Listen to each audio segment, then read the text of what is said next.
Amém, igreja? Amém. Boa noite, a paz. Vocês estão animados para essa noite? Quem está feliz com Jesus aí pode dar um glória a Deus. Queria, antes de mais nada, queria que vocês participassem dessa noite comigo. Então, eu confesso que eu estou muito feliz de estar aqui, de poder conhecer e vivenciar um pouco daquilo que vocês têm vivido como igreja. E eu queria que a todo momento vocês me ajudassem a compartilhar daquilo que Deus quer falar através de mim hoje. Então, se coloca de pé aí no seu lugar. Pastor, tudo bem se eu colocar o púlpito aqui embaixo? Pode, tranquilo, sem problema? Puxa aqui para mim já. Vim acompanhado de alguns discípulos e companheiros de ministério. Pastor Zorani está aqui com a gente hoje. Newton Maia, Felipe também está aqui junto. Pessoal que serve lá em Americana, na Comunidade da Fé. Mas antes de mais nada, antes de eu falar qualquer coisa, queria que você desse um abraço nessa pessoa que está do seu lado. Fala para ela, ó, você não vai sair deste lugar hoje da mesma forma que você entrou. Então já dá um abraço nessa pessoa, abre um sorriso para ela. E eu tenho certeza que Deus vai falar conosco através dessa noite de uma maneira maravilhosa. Amém? Que alegria estar aqui com você. Vamos orar rapidinho. Antes de mais nada, eu queria que você fechasse seus olhos, curvasse sua cabeça. Eu quero orar e agradecer por esse momento que nós estamos juntos. Pai, muito obrigado, Senhor. Obrigado porque o Senhor não une pessoas, o Senhor une propósitos. E foi o Senhor quem reservou essa data, foi o Senhor quem trouxe cada pessoa aqui nesta noite, Deus. E Pai, começando de mim, que nenhuma pessoa saia daqui da mesma forma que entrou. Espírito Santo de Deus tem liberdade para agir entre nós. Então abre os nossos ouvidos e os nossos corações para que nós possamos sair daqui de uma maneira completamente impactados, para sair e fazer a Tua boa vontade através de nós. Muito obrigado, nós Te damos a honra, o louvor e toda a adoração, e todos dizem amém. Amém, pode sentar. Gente, que alegria estar aqui com vocês. Acompanhei muito do que vocês têm vivido como igreja desde o início, e quando o pastor me fez o convite em estar aqui com vocês, fiquei muito feliz, porque eu tenho certeza que algo novo Deus quer compartilhar com vocês. Então para mim é um privilégio estar aqui hoje. E pastor, algo que eu estava pensando, né, quando eu vim aqui para Olambra, por diversas vezes já estive aqui com a minha família. É uma cidade que acaba recebendo muito turistas, né? E Olambra é conhecida pela cidade das flores, né? Mas eu tenho certeza que também Olambra já está sendo reconhecida por uma cidade que tem uma igreja de um povo que exala o bom perfume de Cristo. Amém! Então, através de cada um de vocês que estão aqui hoje, se vocês se posicionarem em Cristo e cumprirem tudo aquilo que Ele tem sonhado para vocês fazerem como igreja, eu tenho certeza que Olambra não vai ser só reconhecida como a cidade das flores, mas também vai ser conhecida como uma cidade que tem uma igreja que serve a cidade, que tem uma igreja que está impactando pessoas através da visão que está ali. Então, isso só vai acontecer através de cada um de vocês. Então, não foi por acaso que Deus te colocou na Chamados Church. Deus tem um propósito para essa igreja e tem um propósito para cumprir na vida de cada um de vocês através dessa igreja. Então, Olambra não vai ser a cidade somente das flores. Quando as pessoas citarem sobre Olambra, vai falar, naquela cidade tem uma igreja que tem feito a diferença. E essa diferença vai ser feita através da vida e do servir de cada um de vocês. Amém? Quem aqui já é um voluntário, já é um líder, já tem servido aqui nas Chamados? Levanta a mão para mim te conhecer. Legal, tem um pessoal já servindo. E é sobre isso que eu quero falar com vocês hoje, é sobre isso que eu quero ministrar a palavra hoje. Algo que Deus tem colocado no nosso coração e a gente tem vivido como igreja. E eu tenho certeza que se você abrir o seu coração aqui hoje, Deus vai te usar de uma forma sobrenatural. Então, o que a gente quer falar hoje, e foi o que o pastor disse que tem se inspirado em nós, é sobre a cultura do voluntariado. E afinal, o que é isso, a cultura do voluntariado, né? Muitos têm chegado perto de mim, alguns pastores, alguns amigos, alguns líderes, e até têm perguntado: pastor, esse é mais um método de igreja? Essa é mais uma maneira de fazer igreja? E na realidade, a cultura do voluntariado, eu sei que aqui abrange várias faixas etárias, então a gente tem jovens, adolescentes, a gente tem famílias, pessoas de mais idade, e a gente sabe que cada um carrega uma cultura de igreja. Então talvez você veio de uma cultura que na igreja que você pertencia, você era um obreiro, um diácono, um presbítero, alguma coisa assim, e às vezes ouvir essa palavra do voluntariado parece que te rebaixa um cargo. E é exatamente sobre isso que eu quero te falar hoje. Porque a cultura do voluntariado, ele não é um método, é um estilo de vida. E eu quero entrar na Bíblia. Não vou falar para vocês abrir agora não, porque não é a parte da mensagem, mas vou citar alguns versículos para que isso de forma bíblica fique claro para nós. Então o voluntariado, ele não é um método, ok? O voluntariado é um estilo de vida, e é esse estilo que cada um de nós deve viver. Olha só, o apóstolo Paulo em Filipenses 2, 5, 11, segundo Filipenses, ele fala o seguinte, olha só que legal: seja a atitude de vocês a mesma de Cristo Jesus, que embora sendo Deus, não considerou que o ser igual a Deus era algo que devia apegar-se, mas esvaziou-se a si mesmo, vindo a ser servo, tornando-se semelhante aos homens, e sendo encontrado em forma humana, humilhou-se a si mesmo e foi obediente até a morte. Por isso, Deus o exaltou à mais alta posição e lhe deu um nome que está acima de todo nome, para que ao nome de Jesus se dobre todo o joelho no céu, na terra e debaixo da terra, e toda língua confesse que Jesus Cristo é o Senhor, para a glória de Deus Pai. Você pode dar um amém por isso? Amém. Então, mais interessante aqui que o apóstolo Paulo cita aqui é esse começo, e esse é um dos versículos que eu mais amo e que eu mais peguei para mim, porque aqui eu acho que o começo dele resume tudo.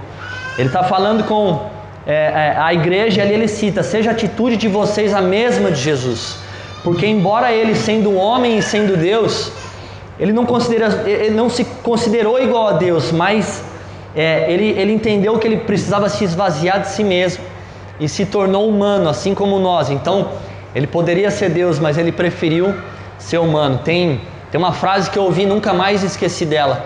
Ela fala o seguinte: todo menino quer ser homem, todo homem quer ser rei, todo rei quer ser Deus, só Deus quis ser homem. A grandeza de Deus foi tão grande o suficiente para ele se tornar homem, assim como eu e você, e provar que a maior majestade que existe é ser servo uns dos outros. Seguindo aqui em Mateus 20, 28, uma outra palavra que Jesus fala aos discípulos, e ela mexe muito comigo. Ela fala aqui, bem como o Filho do Homem não veio para ser servido, mas para servir e para dar a sua vida em resgate de muitos. Isso é maravilhoso. Então o Filho do Homem não veio para ser servido, mas veio para servir, e o servir dele veio para que a vida dele pudesse resgatar muitas outras vidas. E é exatamente esse chamado que Deus nos entregou, é esse o chamado o ministério da reconciliação. Nós fomos chamados para resgatar pessoas, quer que seja elas na nossa família, no nosso bairro, os nossos vizinhos, nossos amigos, no nosso trabalho. A nossa função é ser voluntários para servir pessoas, servindo a Deus, servir pessoas. Então, a maior mentira que a gente pode viver como igreja, e é isso que eu quero que vocês entendam, o voluntariado não é um método. Então você não é um voluntário quando você vem na igreja, você é um voluntário na sua casa, no seu trabalho, na sua escola, no seu bairro, aonde quer que você esteja, você é um ministro da reconciliação.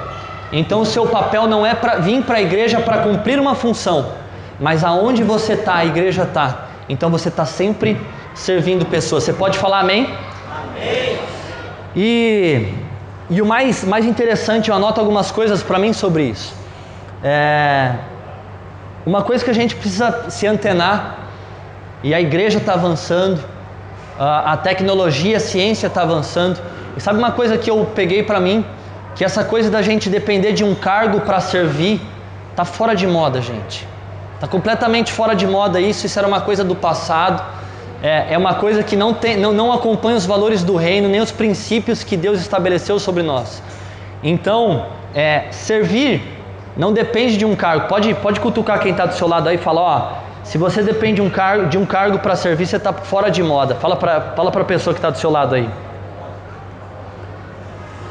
E olha só que legal. Quem precisa de um cargo para servir, muito provavelmente depende de um reconhecimento. Vou repetir isso para você. Quem depende de um cargo para servir, muito provavelmente depende de um reconhecimento. E o problema disso é que eu só conheço um único lugar que reconhece pessoas. E eu tenho certeza que você não quer ir para lá. Esse lugar se chama IML.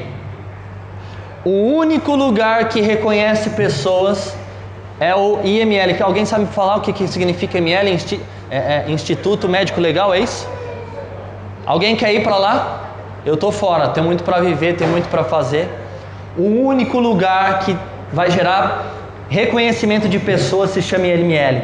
Mas um voluntário não serve por reconhecimento, o voluntário serve por honra.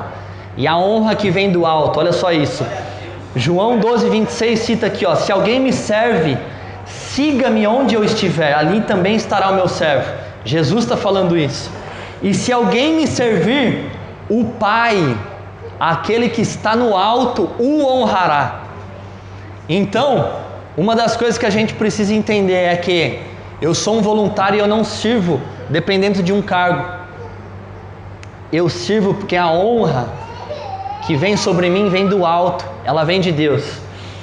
E o mais interessante, é algo que eu tenho falado muito com os voluntários da comunidade da fé. Hoje a gente tem um pouco mais de 400 voluntários hoje servindo em muitos ministérios. E quando pastores, líderes, alguém pergunta pra gente, olha, qual é a força da comunidade da fé hoje? E a gente fala, é o voluntariado. Porque realmente a gente encontrou pessoas que amam o que faz e que sabem para quem faz o que está fazendo. Então, a grande questão do nosso servir, eu sei que aqui, nessas cadeiras sentadas hoje, tem muita gente que tem chamado pastoral, tem muita gente que tem chamado para o louvor, outros para diáconos, enfim, você carrega um chamado na sua vida, né? Mas o mais importante de tudo nessa caminhada é a gente entender duas palavras que vai definir tudo aqui. É o por e o para. Porque é natural que quando a gente está servindo alguma coisa saia do controle, e é natural que eu com vocês e vocês comigo, em algum momento da caminhada a gente vai se entristecer com alguma coisa que aconteceu. Porque o maior erro é quando a gente baseia a nossa expectativa em homens e não em Deus. E pastor, então qual que é a maneira da gente fazer, exercer o nosso servir, exercer o nosso chamado da forma correta? É estabelecendo o nosso por e o nosso para. Então repete comigo, por e para. Então faz assim, é o sinal de uma arma, eu sei que você nunca mais vai esquecer. Faz assim comigo, pode repetir aqui, ó, faz assim, aponta a arma. Então, é o por e o para. O para, ele é como se fosse o tiro da arma. Então pode perceber que ele está sempre apontado para alguém. Porque o seu servir é para... Aliás, desculpa. O seu servir é para pessoas. Mas você serve por Deus, ele está apontado para cima. Então aquilo que você faz para Deus, mas você faz por Deus, mas você faz para alcançar pessoas. Então, uma das coisas que a gente precisa alinhar é o nosso coração, a nossa expectativa, para quem a gente faz o que a gente faz. Então, eu quero alcançar o Newton através do meu servir, mas se o Newton me entristecer em algum momento da caminhada, eu sei que a semente que eu plantei na vida dele não volta vazia, porque Deus é quem me honra. Não é o Newton quem me honra. O Newton pode me ferir e não tem problema nenhum com isso, porque a honra não vem do Newton, a honra vem de Deus. E isso começa a gerar sentido para que a gente entenda a maneira como Deus trabalha, porque não existe ministério mais relevante ou ministério menos relevante. Hoje a gente entende como igreja que a mesma relevância que tem o pastor que vem pregar aqui em cima é a mesma relevância do irmão que está lá fora no estacionamento, ajudando o carro a parar. As funções são diferentes, mas segundo a perspectiva, segundo a maneira como Deus enxerga, a importância é a mesma. E como nós temos visto testemunhos de pessoas que têm sido alcançadas por Deus e nunca nem viu o pastor ali. Simplesmente falou assim: eu estava passando aqui na avenida da igreja de vocês e tinha uma voz que falava dentro de mim que hoje era o dia do meu suicídio. Não era para mim passar de hoje. Mas aí de repente eu vi o pessoal com um colete, eu vi um bastão piscando e mandando eu estacionar. Eu não sei porque o meu carro parou aqui. E quando a pessoa entra, existe voluntários na porta que serve, existe voluntário dentro do templo que serve, existem voluntários que são levitas na parte do louvor, mas não deixam de ser voluntários também, e são tão importantes como todos os outros aqui servindo. E também tem o primeiro voluntário de todos, que é o pastor, que está ali servindo. E posso falar uma coisa? Esse é o cenário perfeito para que pessoas possam ser não só alcançadas, mas reconciliadas por Deus. Então Deus quer usar você da maneira que você é, da maneira que você está, e você não depende de um cargo para isso. Deixa eu te falar outra coisa, eu falei isso. Falei essa questão do cargo tá fora de moda. Irmão, não tem ninguém que é mais ou menos que você. A responsabilidade de alguém pode ser maior que a sua, mas o seu chamado em servir é tão relevante quanto o dele. E sabe qual que é o mais interessante de tudo? Às vezes a gente vem para a igreja e a gente joga uma responsabilidade que parece que ela é só do pastor. E a Chamados Church é a igreja cujo pastor está ali responsável. Não! A Chamados Church é você.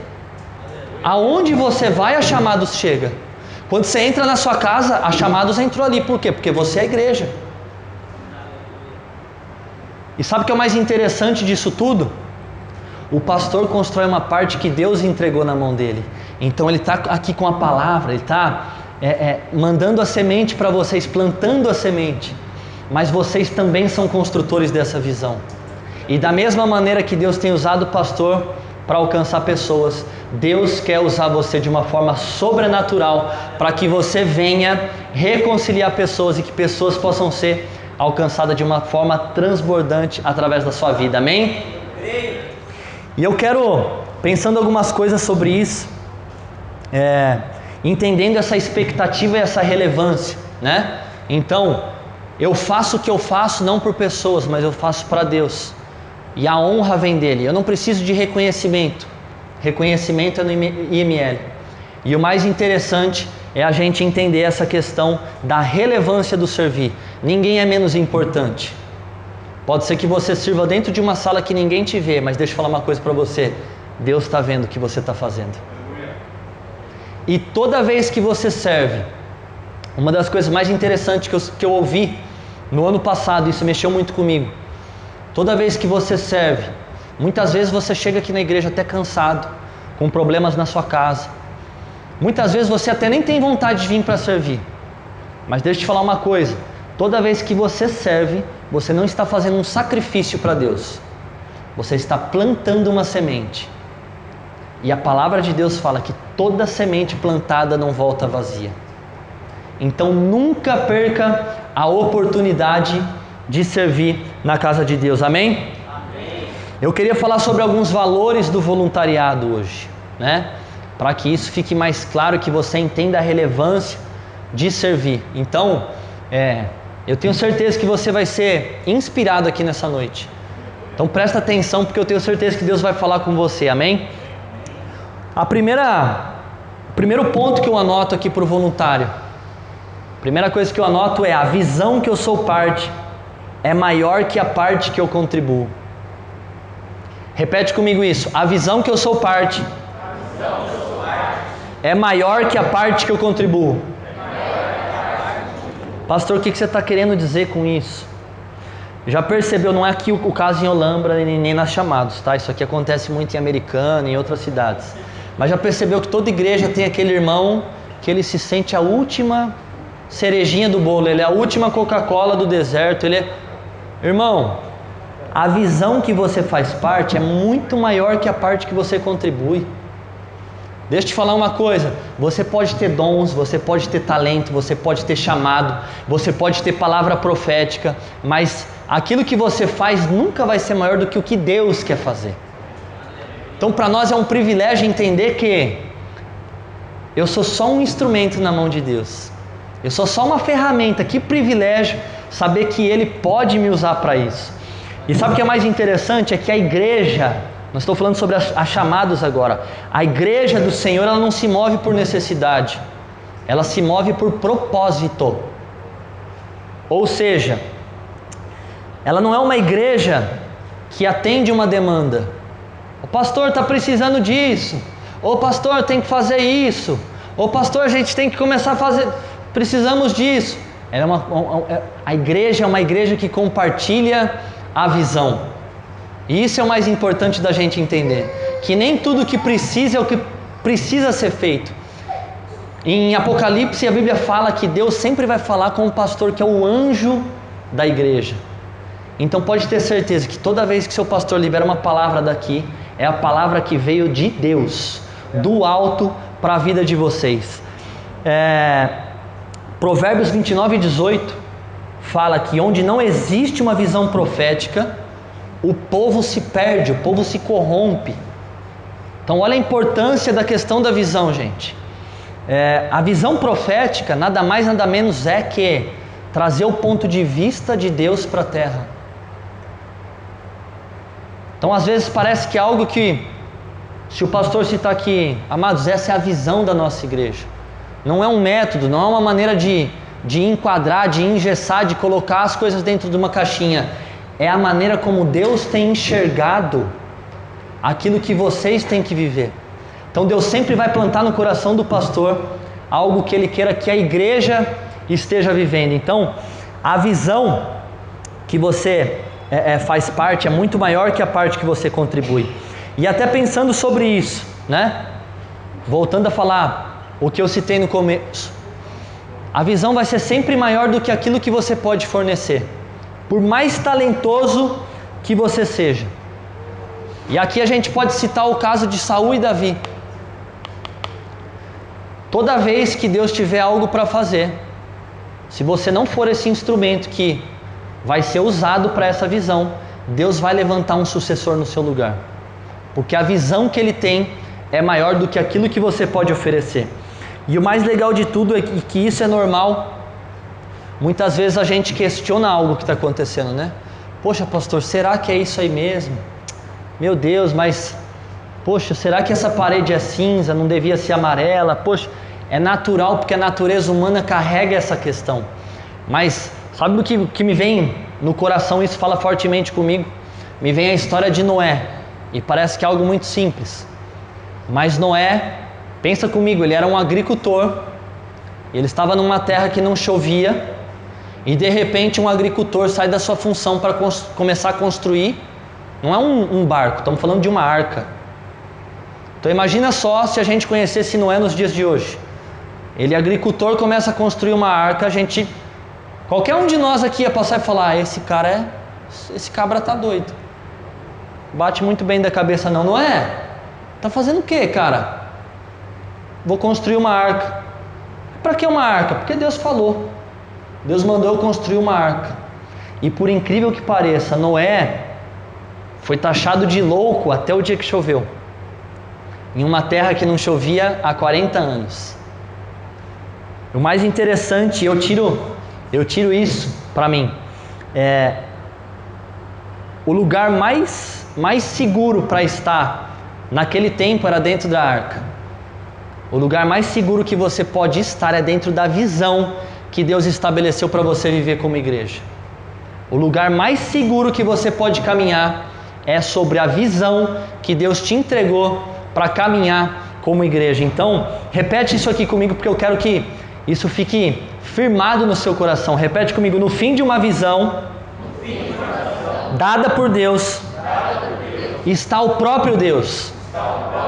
Fala com mais força agora: permaneça fiel, pois a recompensa é Ele próprio. Amém? Segundo ponto que eu quero compartilhar com vocês aqui E esse aqui é muito importante também. Ele fala o seguinte: servir a Deus é minha identidade e não o meu direito. Sabe, talvez você faça parte dessa igreja e você não se enxergue tão qualificado assim para fazer alguma coisa aqui dentro. Mas eu li 2 versículos ali no começo que fala qualquer coisa que pode destruir qualquer mentira que o diabo ou qualquer outra pessoa possa ter construído na sua mente. Então, se o Filho do Homem veio para servir e não para ser servido, se o próprio Deus foi enviado em figura de homem e se humilhou-se a si mesmo, quem somos nós para não servir?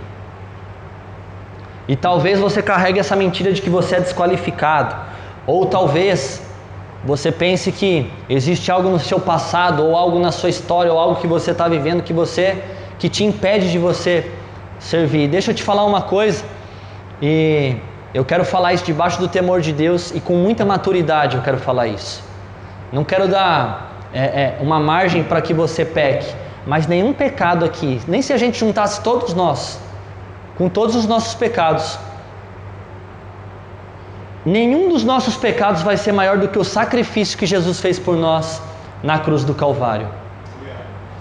Então deixa eu te falar uma coisa: seu passado está resolvido, seu pecado está perdoado, mas, então porém, Jesus veio na terra para apagar o teu passado, mas Ele não veio cumprir o teu propósito. O dele Ele cumpriu. Então volta a repetir isso. Jesus veio para apagar o teu pecado, mas Ele não veio para cumprir o teu propósito. Então deixa eu te falar uma coisa: se tem algum pecado, se tem algum passado, se tem alguma mentira, algum líder colocou isso sobre você, eu venho aqui como profeta de Deus sobre a tua vida para declarar que não existe nada que possa te impedir de servir a não ser você mesmo. Então o maior desejo que está no coração do próprio Deus hoje é que você, no final desse culto, ou durante essa semana, ou durante os próximos cultos, que você possa tomar uma posição e falar: pastor, eu não sei do que precisa, mas conta comigo, eu estou disponível para construir parte da visão que Deus tem entregado ao pastor. Se eu fosse você, eu não perderia essa oportunidade. E o mais engraçado de tudo, e é algo que a gente precisa entender, é que Deus não chamou cada um de nós aqui para que nós venhamos a ser consumidores do Evangelho.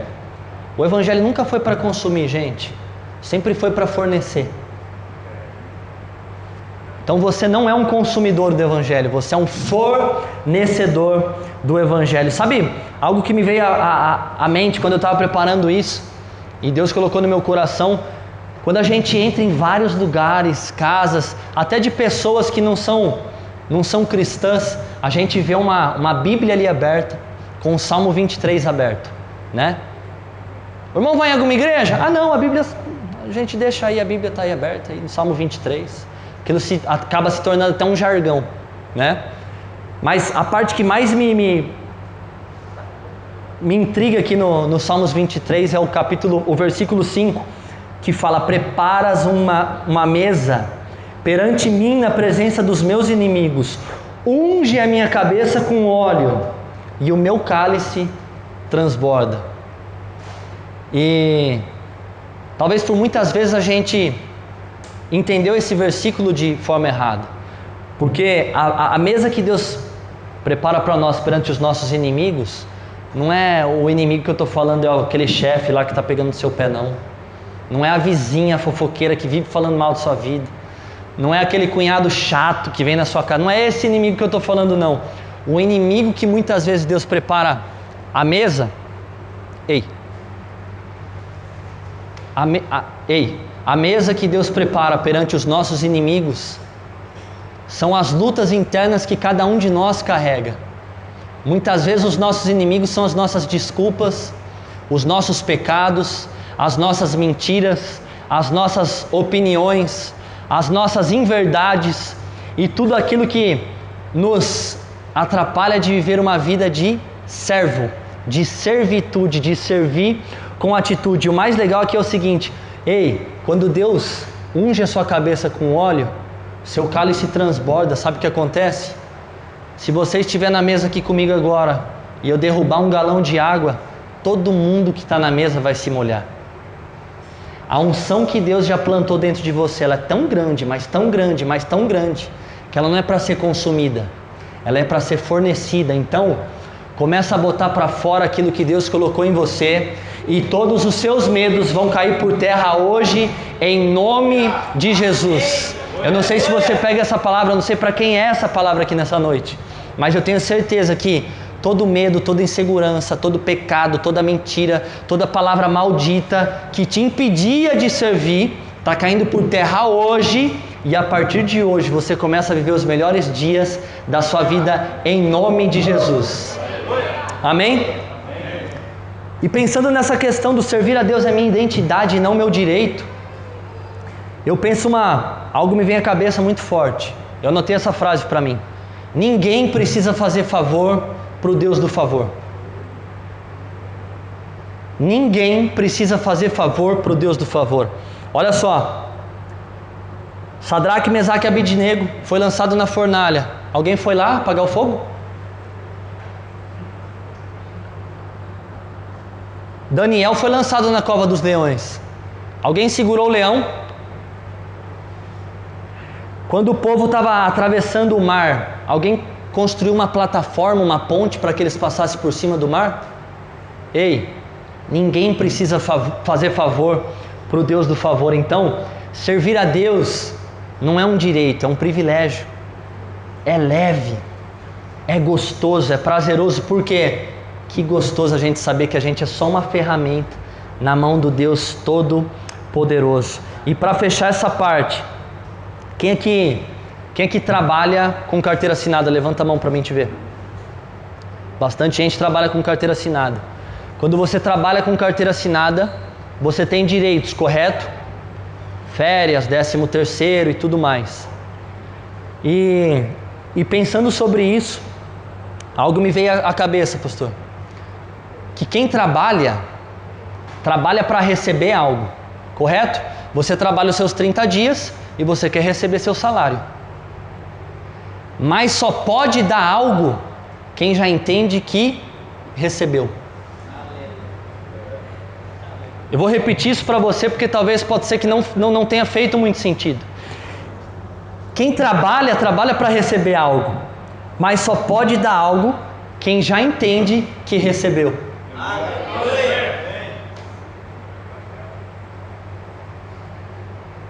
Eu não sei se você entendeu essa questão de não ser um consumidor do Evangelho, mas um fornecedor do Evangelho. Sabe por quê? Quando você entende o que Jesus fez por você, a obra dele consumada, ele pagou os seus pecados, ele te redimiu, ele te religou com o próprio Deus. Isso não pode parar só em você. Isso precisa continuar para alcançar a sua família, para alcançar aqueles que estão no seu trabalho, para alcançar aqueles que moram na sua casa. Então não perca a oportunidade de entender essa questão de que o que Deus fez por você não para em você. Você não é o destino da bênção, você é o entregador, porque a bênção passa por mim e eu entrego para o outro. Você não é até esqueci o nome aqui agora, como é que chama? Uma represa. Represa é um lugar que junta. Fonte é um lugar que compartilha, nunca acaba, porque nasce em mim, flui aqui em mim, e a palavra fala isso. Então que você possa tomar posse disso, para que você não seja um fornecedor, um consumidor do Evangelho, mas que você se torne um fornecedor do Evangelho. Essa terceira aqui eu quero deixá-la por último.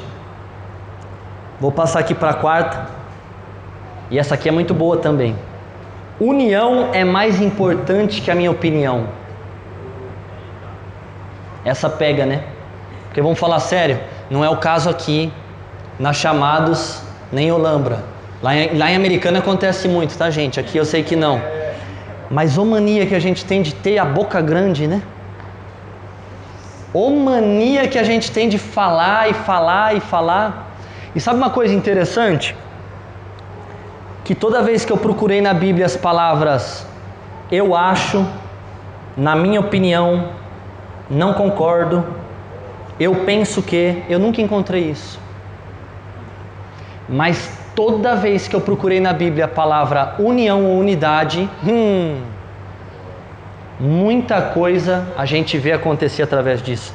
O próprio Salmo 133:1 cita ali: ó quão bom e agradável é que os irmãos vivam em... Gente, tudo bem que você tem sua opinião, eu sei disso. Quem torce pro Corinthians aqui, levanta a mão.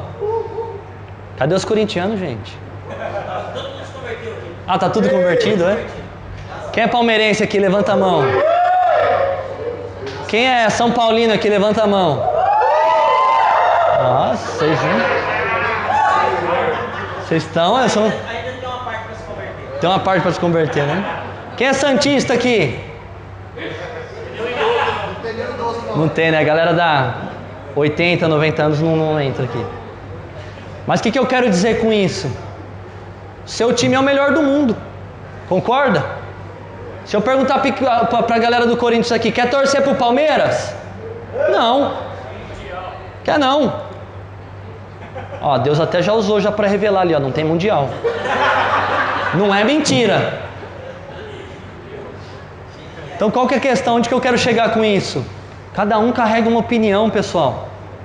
E a gente precisa entender que nós nunca vamos encontrar um grande homem ou uma grande mulher de Deus que você vai virar para ele e falar assim: rapaz, como é que foi que Deus te usou assim dessa maneira? Ele vai virar para você ou para mim e vai falar assim: alguém me deu uma opinião um dia. Nunca vai existir um grande homem ou uma grande mulher de Deus que se move por opinião. A união ela é tão poderosa que, olha só, o dia que ela foi usada da maneira correta, ela gerou medo no próprio Deus. Olha só o poder disso. Os homens se juntaram para construir uma torre para chegar até Deus, para acessar o céu e chegar até Deus. Eu acho que ali naquele momento, Jesus, o Espírito Santo falou para Deus, Deus, você, ó, dá uma olhadinha ali embaixo ali. Olha o que esses loucos estão fazendo, e não para de subir não. O próprio Deus teve que lançar sobre eles a confusão entre línguas, porque eles estavam tão unidos, mas tão unidos, que eles tinham certeza do que eles iam conseguir fazer. Então olha o poder da unidade. Talvez a gente olhe aqui o começo da chamados, e a gente vê, o pastor falou, ó, o terreno aqui tem 3.000 metros, né? E a gente vê algumas cadeiras vazias aqui. E todo começo, Timóteo fala sobre isso. Não despreze os pequenos começos. Porque é lindo a gente olhar para quem já está pronto. A comunidade da fé tem 10 anos. Mas a gente começou com 13 pessoas. Qual que é a questão? O que a gente enxerga como pouco, Deus enxerga como começo. Aquilo que você enxerga como pouco é aquilo que Deus enxerga como começo. Eu não sei vocês, mas eu consigo ver uma igreja apertada aqui dentro. Ainda em 2020.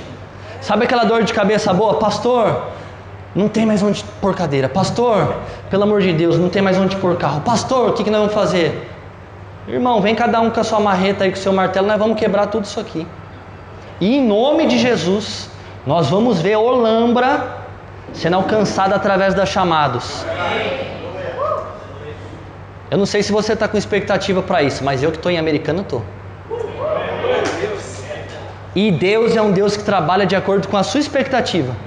Se para você estiver tudo bem, está tudo bem para Ele também. Seguindo aqui na questão da união. A união, ela dá acesso ao propósito, mas a opinião, ela sempre vai gerar divisão. Efésios 4:6, ele fala o seguinte: há um só corpo, um só Espírito, assim como a esperança para a qual vocês foram chamados é uma só, há um só Senhor, uma só fé, um só batismo, Um só Deus e Pai de todos, que sobre todos, por meio de todos e em todos. Aqui eu não citei duas, nem três. É tudo um, gente. Unidade e união vem de um. Se tem dois é divisão. Se tem três é divisão. Se tem quatro é divisão. Então a primeira coisa uma das coisas mais importantes que a gente precisa entender é que a união é muito mais importante que a sua opinião. Vira para quem está do seu lado, para ele não dormir aí, dá uma cutucadinha assim, ó, fala assim para ele: troque o seu eu acho por eu faço parte.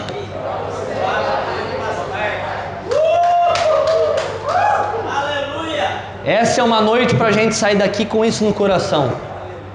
O que você acha daquelas chamados? Eu não acho nada, eu faço parte. Ei, e o que você acha daquilo que o pastor falou sobre fazer assim? Eu não acho nada, eu faço parte, eu vou fazer. É simples, gente. Esse é o poder da unidade. E deixa eu te falar uma coisa: Deus não trabalha com opinião, Deus trabalha com união. Então, toda vez que você tiver vontade de mas eu não concordo com isso.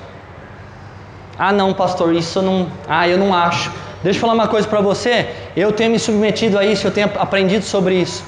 Toda vez que a minha opinião quer falar muito sobre mim, eu entendo que a minha alma está falando mais do que o meu espírito. Eu não caminho pelo que a minha alma governa, eu caminho pelo que o meu espírito governa. Sabe o que eu vou fazer? Vou fazer um jejum para calar minha alma. Tá com muita opinião aí dentro, vaso? Tá falando demais? Tá pensando demais? Faz um jejum, deixa o seu espírito falar mais alto que sua alma. Parece que é até um pouco duro de falar, mas como eu tenho visto pessoas perder coisas poderosas da parte de Deus, pastor, por conta de opinião. Cara, deixa disso, sua opinião não vai te levar para nada. Opinião nunca construiu nada e ninguém, mas o poder da união, é ali onde Deus habita. Esse é um dos lugares mais importantes aonde você deve estar, amém? Seguindo aqui para o próximo ponto. Esse aqui é maravilhoso, eu amo falar sobre isso. Eu represento a Cristo em tudo que faço, por isso protejo o meu testemunho. Às vezes a gente está sempre pronto para falar sobre o pastor, né? Ei, você viu o pastor? Olha lá, o pastor, você viu a mulher do pastor? Você viu o filho do pastor? Você viu? Ei, a igreja é você, amado. A gente precisa entender isso. Não quer dizer só sobre o pastor, quer dizer também sobre você. Então a mesma coisa que você exige sobre o pastor, ou sobre o líder, ou sobre o voluntário, sobre o diácono, sobre os anjos, sobre o arcanjo, sobre o Miguel, sobre o serafim, você tem que exigir isso sobre você também. E olha só que bacana aqui, ó. Uma das coisas que a gente precisa entender sobre essa questão de eu representar Cristo em tudo que faço, por isso proteja meu testemunho.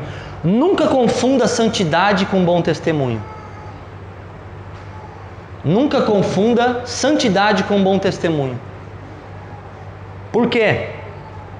Santidade gera intimidade. Bom testemunho gera salvação. A sua santidade tem a ver com o seu íntimo com Deus, mas o seu bom testemunho tem a ver com o alcance com o teu próximo. Essa é uma das coisas mais importantes que a gente precisa entender. Por quê? A mentalidade que a gente precisa construir sobre bom testemunho. Pastor, mas o que é bom testemunho afinal de contas?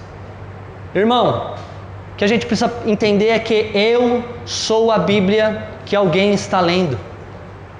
Isso é bom testemunho. E você de boca fechada, alguém vai fazer uma leitura sua. Então qual é a mensagem que você tem compartilhado? Em 1 Timóteo 3,7, a palavra de Deus diz o seguinte: convém também que tenha bom testemunho dos que estão de fora. Detalhe, já não precisa vestir a máscara do que você é aqui ou que você é lá dentro. Aqui dentro ou lá fora. A maior mentira que a gente pode viver é que eu sou um voluntário só nas chamados. Não, irmão. O que você é nas chamados, você é na sua casa, você é no seu trabalho, você é na sua escola. O que você é aqui é o que você é. Então olha só, Timóteo falando: convém também que tenha bom testemunho dos que estão de fora, para que não caia em afronta, nem no laço do diabo. Proteja o seu bom testemunho. Seu bom testemunho vai gerar salvação em quem está à sua volta. Talvez você tenha alguém dentro da sua casa que ainda não conhece Jesus. E o seu bom testemunho é o que vai alcançar ele. A sua função é só orar e dar o bom testemunho. Ih, pastor, mas meu marido, se eu ouvir as coisas que ele me fala, você não fala nada, porque a conta dele é com Deus. Deus vai pegar ele. A igreja que ele critica, teu pai, tua mãe, eu não sei quem é. Daqui a pouco você vai ver ele junto com você aqui servindo. Através do seu bom testemunho. Quem representa Jesus age, pensa, se porta e fala como ele. Olha só que interessante. 1 Coríntios 11:1, o apóstolo Paulo falando: sede meus imitadores assim como eu sou de Cristo. Em outras palavras, o apóstolo Paulo está fazendo só um convite para que as pessoas se tornem um discípulo de Jesus através do testemunho dele. Olha que coisa linda, gente. Uma coisa que eu anoto sobre isso para mim. Sei que aqui tem muita gente. A gente está nessa área digital, YouTube, Instagram, Facebook. E muita gente quer se tornar uma referência. Muita gente quer se tornar uma voz profética nessa geração. Mas eu entendi para mim que só pode se tornar uma referência quem replica Jesus em tudo o que faz. Se o seu bom testemunho não for aquele que Jesus testemunhava, amigão, você não vai ser uma referência. E você não vai gerar salvação naquele que está à sua volta. E eu termino esse ponto dizendo: a sua vida é um altar. Faça com que ela seja a maior fonte do Evangelho que alguém possa beber, sem que você diga absolutamente nada. Tem uma frase que falam isso me marcou: pregue o Evangelho, se necessário, use as palavras. Então que a nossa vida, que o nosso testemunho possa pregar tanto quanto as palavras que são liberadas no altar. Que as nossas atitudes, os nossos pensamentos possam pregar tanto quanto as palavras que são liberadas sobre o altar. Amém? E até abrindo um pouquinho sobre essa questão, nos últimos dias, meses, Deus veio falando algo comigo. Como a gente tem dificuldade em entender a função de quem é Deus, de quem é o Espírito Santo e de quem somos nós. E a gente faz uma confusão com isso. A gente faz uma confusão e no final isso gera tanta coisa ruim para nós mesmos. E essa é uma das coisas mais importantes que a gente precisa entender hoje. Porque olha só, Deus é o julgador. Em Tiago 4,12, a palavra de Deus diz: há apenas um legislador e juiz, aquele que pode salvar, mas quem é você para julgar o seu próximo? E sabe o que é o mais incrível disso tudo? Às vezes a gente traz essa questão do julgamento para a justiça própria. Não tem nada a ver isso. Deus não vai julgar você pelo seu pecado, não. Volto a repetir isso. Você pode ter cometido o maior pecado, Deus vai julgar você pelo teu propósito. A pergunta de Deus nunca vai ser condenando aquilo que você fez, vai ser questionando aquilo que você deixou de fazer. No livro de Tiago cita sobre isso. Pecado não é o mal que eu cometo, mas o bem que eu sei que é bom e deixo de fazê-lo. Então deixa eu te falar uma coisa: seu pecado é absurdo, não vive nele não, sabe por quê? Ele vai te fazer mal. Não viva uma vida de pecados, porque ela vai te fazer mal. Mas pior do que viver numa vida de pecado é viver uma vida que não cumpre propósitos. Deus te chamou para cumprir propósitos. Então voltando nessa questão aqui de funções, Deus é o julgador. Julgador dos pecados, pastor? Das coisas erradas? Não, do propósito. É isso que Ele vai julgar. Porque o pecado quem julgou já foi Jesus. Essa conta já está quitada. O segundo ponto é: o Espírito Santo, além de ser o Consolador, Ele também é quem convence do pecado, do juízo e da justiça. Olha só, João 16, do versículo 8 ao 11 fala: quando Ele vier, Jesus falando aos discípulos, convencerá o mundo do pecado e da justiça e do juízo. Do pecado, porque não crê em mim. Da justiça, porque vou para o meu Pai e não me vereis mais. E do juízo, porque já o príncipe deste mundo está julgado. E quantas vezes a gente quer fazer o papel do Espírito Santo em convencer de pecado, de juízo e da justiça? Irmão, esse é o papel do Espírito Santo, não tenta pegar o lugar dele não. Muitas das vezes você tenta fazer essa função pelo problema da opinião, do eu acho, do não concordo. Então deixa o Espírito Santo fazer o que ele foi chamado para fazer. É ele quem vai convencer teu filho, tua esposa, teu marido, a tua família, do pecado que ele está cometendo, da justiça que ele precisa crer. Então não se preocupa com isso. Pastor, então, qual que é a minha função? O que eu fui chamado para fazer? Você é o ministro da reconciliação. Você não julga e você não convence. Você só reconcilia. Olha só, 2 Coríntios 5,18. E tudo isto provém de Deus que nos reconciliou consigo mesmo por Jesus Cristo e nos deu o ministério da reconciliação. Ei, o reconciliador só ama, só serve, só ora, só adora, não questiona. A sua função como homem é amar, é orar, é servir. Deixa que Deus julga, deixa que o Espírito Santo vai convencer. A sua função é amar e servir, amar e servir. Você pode repetir comigo? A minha função é amar e servir. Amém? Então eu acho que quando isso fica mais claro para a gente, as coisas começam a se tornar mais leves. Para a gente não fazer o papel nem de Deus nem do Espírito Santo. E isso aí deixa quieto. Por quê? Porque eu só amo e sirvo. A minha função é essa. Deus me chamou para isso. Qualquer coisa que eu fizer fora disso, eu não fui chamado para fazer. Seguindo aqui. 5º ponto. Minha atitude sempre dirá sim, nós podemos. Sabe o que é o mais legal aqui? Não é as palavras que estão dizendo, é a minha atitude que está dizendo sim, nós podemos. E isso nada mais é do que fé ativa. Eu falei aqui sobre a questão da expectativa. E o quanto você tem sonhado com aquilo que Deus quer fazer nesse lugar? Ou você está esperando só que o pastor sonhe?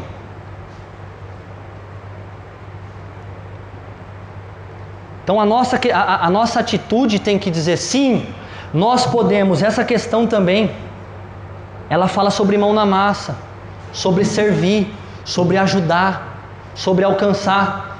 Às vezes o pastor vem aqui e fala: gente, estou pensando em fazer um evangelismo assim, estou pensando em... Vocês têm que falar na hora: pastor, conta comigo, eu vou com... Pastor, vai derrubar essa parede? Conta comigo, eu vou chegar aqui com a minha marreta. A sua atitude fala: sim, nós podemos fazer isso. E o mais legal de tudo, olha assim, ó, Tiago 2,26 fala sobre isso. Assim como o corpo sem espírito está morto, a fé sem obras está morta. Então se você vem para a igreja, você dizima, você oferta, você participa das reuniões, você levanta a mão, você dá glória a Deus, não é só isso, gente. Não é só isso.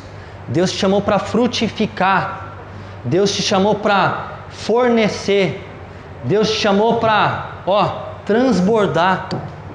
Então a sua atitude tem que ser coerente com o que falou aqui no livro de Tiago. A fé sem obras é morta. Nós fomos criados para gerar frutos. Então uma das coisas mais importantes que a gente precisa entender é: o discurso convence, mas o exemplo arrasta. Toda vez que tiver algo que vocês possam mobilizar como igreja, não fale com suas palavras, fale com suas atitudes. Seja o primeiro a pegar aquilo que tem para fazer. Amém? Amém. Próximo ponto, 6º ponto. Sempre terei em minha boca e coração palavras de encorajamento. Provérbios 18:21 fala isso.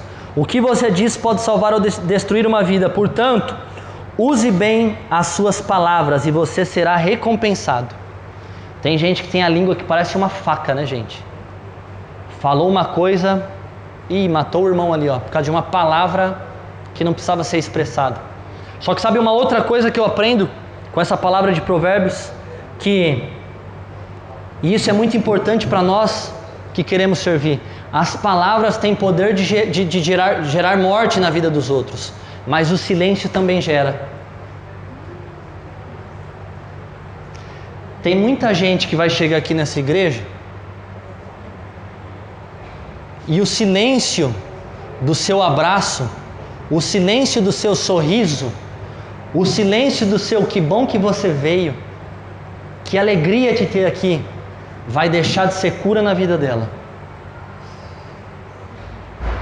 Quantos testemunhos nós temos recebidos, e eu compartilhei esse com vocês do pessoal do parque, mas tem gente que o culto nem começou. Aliás, uma das coisas que a gente precisa entender, o culto não começa quando começa aqui em cima, o culto começa quando o primeiro voluntário chega. Por quê? Porque servir a Deus é servir pessoas. Eu vim prestar culto para Deus, chegou pessoa, estou aqui para servir. Então olha só que interessante isso. Hoje a gente vê o que? O culto nem começou e a pessoa já foi curada na porta com um abraço que ela recebeu. E falou assim: há quanto tempo eu esperei um abraço desse do meu pai dentro da minha casa e não ganhei, mas quando eu pisei o pé na igreja, eu fui curado. Há quanto tempo eu não entrava em um ambiente que gerava um sorriso, que expressava o amor de Jesus. Você nem falou nada para mim, mas a maneira como você sorriu, eu me senti amado. Então muitas vezes o silêncio que a gente tem, não só de palavras, mas dessas atitudes, está deixando de causar cura na vida dos outros. E o mais interessante é a gente ver a importância disso. Porque tem cultos que é interessante, tem o louvor e é uma bênção, tem a palavra e é maravilhosa, mas a pessoa foi mais tocada na entrada com um voluntário que parou o carro dela e falou assim: Deus te abençoe, Deus vai falar com você nesse culto. Era só o que ela precisava ouvir ali. Talvez a palavra do pastor nem fez tanto efeito para ela, mas a palavra que o voluntário entregou logo no começo já foi o suficiente para ela sair dali transformada. Então eu profetizo que em nome de Jesus, toda vez que você vê pessoas chegando, quer que seja na sua casa, no seu trabalho, na sua família, você nunca vai perder a oportunidade de servir com um abraço, com um sorriso e com uma palavra que vai mudar o destino dessa pessoa, amém? Amém. Em nome de Jesus. E como é bom a gente andar com... Fala sério, quando a gente conhece alguém que só fala coisa ruim, a gente quer até evitar, né? Ih, ó o fulano lá, já vai vir reclamar, tô fora. Ih, ó o irmão lá, já vai falar que tá... Ih, tô fora. Ninguém quer ficar perto de gente reclamona. Ninguém quer ficar perto de gente que só fala mal dos outros. Aliás, quem fala mal dos outros para você, quando você vira as costas, vai falar mal de você para os outros também. Não participe desse meio de conversa, não faça parte desse tipo de coisa. Agora, o que Deus te chamou para fazer é: libere palavras que vai abençoar destino de pessoas, que vai curar pessoas. Fale palavras boas para alcançar pessoas. Amém? E agora eu quero que você abra. Quem trouxe Bíblia aí? Dá um amém aí para mim ver. Amém.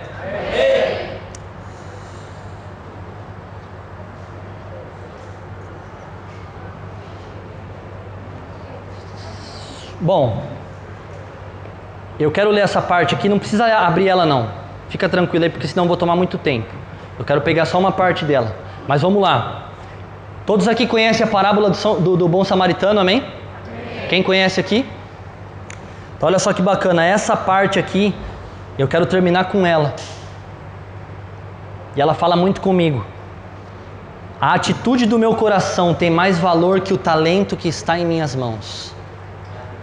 A atitude do meu coração tem mais valor que o talento que está em minhas mãos. E sabe uma das palavras que Deus tem colocado sobre mim, e durante esse ano todo é algo que a gente vai ministrar sobre os nossos voluntários esse ano, é a palavra disponibilidade. Tem um jargão que é muito conhecido e todos vocês já devem ter ouvido, que fala: muitos são chamados, mas poucos... Muitos são chamados, mas poucos... Eu mudaria esse jargão para: muitos são chamados, mas poucos estão disponíveis. Tem muita gente que está deixando de ser usada por Deus porque não dá o passo de falar: Senhor, estou aqui, pode me usar, pode contar comigo. E entrando nessa questão de talento e de coração, algumas pessoas me perguntam até sobre isso: pastor, quais são os requisitos para ser um voluntário? Quais são os requisitos para servir? Você quer os requisitos? São 2, é simples. O primeiro é um coração ensinável, porque foi isso que Jesus nos ensinou. E o segundo é a disponibilidade, porque o talento vem depois. E o quanto a gente tem visto pessoas talentosas, mas que por não ter esses 2 pontos, anulam o próprio talento. Às vezes a gente lida com pessoas que falam: cara, esse cara toca uma guitarra maravilhosa, mas o coração dele é tão ruim que não dá para ele ministrar aqui. Infelizmente. E em outras situações a gente vê pessoas que não têm talento nenhum, mas que têm um coração ensinável e disponibilidade. E posso te falar uma coisa? Esse é o cenário perfeito para Deus usar as pessoas. Por quê? Porque todo grande homem de Deus que foi levantado antes disso, ele era um improvável. Ele não tinha capacidade, ele não tinha talento, ele não tinha, mas ele tinha disponibilidade e coração ensinável. Nunca confunda a sua utilidade para Deus com a oportunidade de ser usado para Deus. Algo que eu entendi sobre isso: eu sei que cada um de nós carrega talentos, dons e chamados específicos. Alguns para a palavra, outros para ministérios, outros para música e assim por diante. Mas toda vez que a gente limita Deus nos usar somente nisso, a gente perde a oportunidade de ser usado por Deus. A sua utilidade são os dons e talentos que Deus te entregou. A sua utilidade vai sempre te manter na sua zona de conforto. A sua utilidade pode ser a sua maior fonte de adoração. Pastor, eu amo quando eu estou tocando ali, ou pastor, quando eu estou ali na recepção, ou pastor, quando eu estou pregando, eu amo. Essa é a forma que eu me sinto, a minha adoração para Deus, é a maneira como eu faço isso. Só que isso também pode ser a maior limitação sua para Deus. E pensando sobre isso, eu entro com essa parábola do bom samaritano. Olha só, Jesus responde assim, e a conversa aqui é sobre ir para o céu, ok? Então vamos lá. Um homem estava descendo de Jerusalém para Jericó, e no caminho alguns ladrões o assaltaram, tiraram a sua roupa, bateram nele e o deixaram quase morto. Acontece que, e Deus sempre vai ter um acontece que um sacerdote estava descendo por aquele mesmo caminho, e quando viu o homem, tratou de passar pelo outro lado da estrada. Olha o sacerdote, o que fez? Também um levita passou por ali, olhou e também foi embora pelo outro lado da estrada. Mas um samaritano, que estava viajando por aquele caminho, chegou até ali. Quando viu o homem, ficou com muita pena dele. Então chegou perto dele, e essa pena aqui não é dó, tá, gente? É compaixão. Porque se você olha e não fez nada, isso só foi dó. Compaixão, você se colocou no lugar, parou e fez o que você queria que fizesse por você. Continuando. Então chegou perto dele, limpou seus ferimentos com azeite e vinho, e em seguida os enfaixou. Depois disso, o samaritano colocou-o no seu próprio animal e o levou para uma pensão onde cuidou dele. No dia seguinte, entregou 2 moedas de prata ao dono da pensão, dizendo: tome conta dele, quando eu passar aqui na volta, pagarei o que você gastar a mais com ele.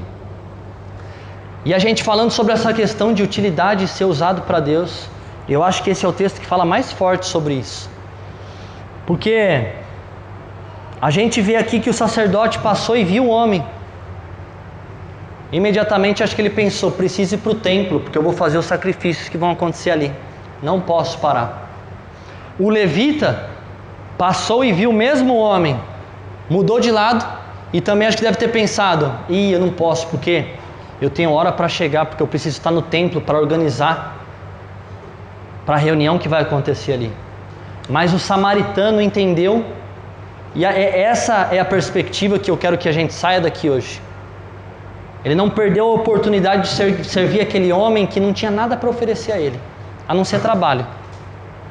Tudo o que esse homem tinha para oferecer para o samaritano era trabalho.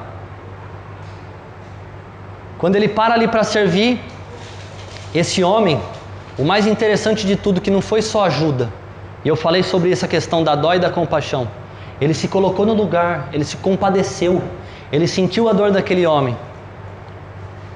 Se não bastasse isso, ele fez mais que o necessário.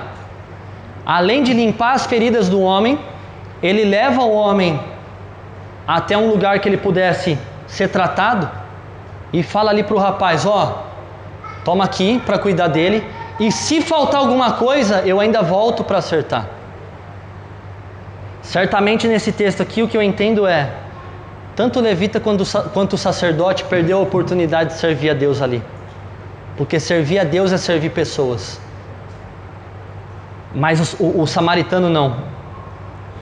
Uma das coisas que eu aprendo aqui nessa situação é que, se Deus permitiu que você visse, é porque era você quem tinha que fazer. Se Deus permitiu que você passasse por alguém que estava machucado, não é outra pessoa que vai curar, é você quem vai curar. Se Deus permitiu que você estivesse passando por essa situação, é porque é você quem tem que passar, não é outra pessoa que tem que passar. E sabe, há um tempo atrás eu estava na igreja, e no meio do culto ali eu falei: preciso ir no banheiro e vou ali rapidinho.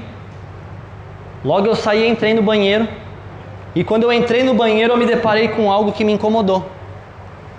O banheiro estava... alguém tinha usado a pia e tinha água por todo o banheiro, então conforme as pessoas entravam e saíam, o piso era branco, e aquele banheiro ia ficando imundo e todo sujo. E ali imediatamente eu entendi que quem entrasse ali, depois de mim, ia ter o mesmo sentimento que eu, de olhar e falar: nossa, que banheiro sujo, alguma coisa de errado aconteceu aqui. E de uma maneira simples, eu fui ao lado, peguei um rodo, um pano, passei no banheiro, usei o banheiro e depois voltei para o culto para ser ministrado. Quem entrou no banheiro depois de mim não sabe que ele estava sujo. Mas a questão não é essa. A questão é que eu não perdi a oportunidade de servir o próximo que entra. Pastor, mas era só um banheiro sujo. Se fosse na minha casa eu não deixaria, então por que eu vou deixar na casa de Deus também? E sabe, pensando sobre isso, a gente até criou algo para esse ano. Existem pessoas do voluntariado que só cuidam do banheiro. Checam o lixo, a água, o sabonete, o papel. Vai ver tudo isso. E a mesma relevância que tem o banheiro, tem o altar que o pastor está pregando. Só que tem uma coisa que o banheiro revela: o coração. Quem está disposto a servir no banheiro vai servir em qualquer lugar. Quem serve no banheiro está preparado para ser promovido para cá. Mas quem não serve no banheiro, ele só tem utilidade. Sabe por quê? Eu entrei ali, eu poderia falar: mas eu sou um pastor da igreja, eu não vou fazer isso, eu não vou limpar aqui. Eu não perdi a oportunidade de servir o próximo que iria chegar ali. Toda vez que Deus permitir algo na sua vida, entenda que se Ele permitiu era para você, que você fizesse isso. Não é outra pessoa que vai fazer, é você, independente do que seja, na sua casa, na igreja, no trabalho. Se aconteceu e você viu, é porque é você quem tinha que fazer. Amém? Amém. Louvor está aí, pastor? Se tiver, pode subir. Eu queria que você se colocasse de pé agora, no seu lugar.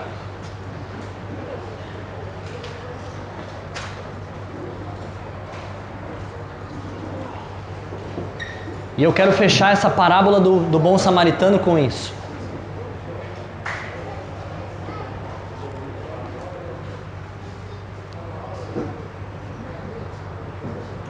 O que mais me toca nessa palavra, o que eu mais aprendo aqui com essa palavra do bom samaritano, é que a pergunta que a gente tem que entender é que servir nunca foi um lugar. Servir sempre foi pessoas. A pergunta que a gente tem que fazer não é onde eu posso servir, mas a quem eu posso servir. Servir nunca foi um lugar, servir sempre foi sobre pessoas. E que você possa colocar no seu coração esse desafio hoje. You study me, slow and sweet, we swear.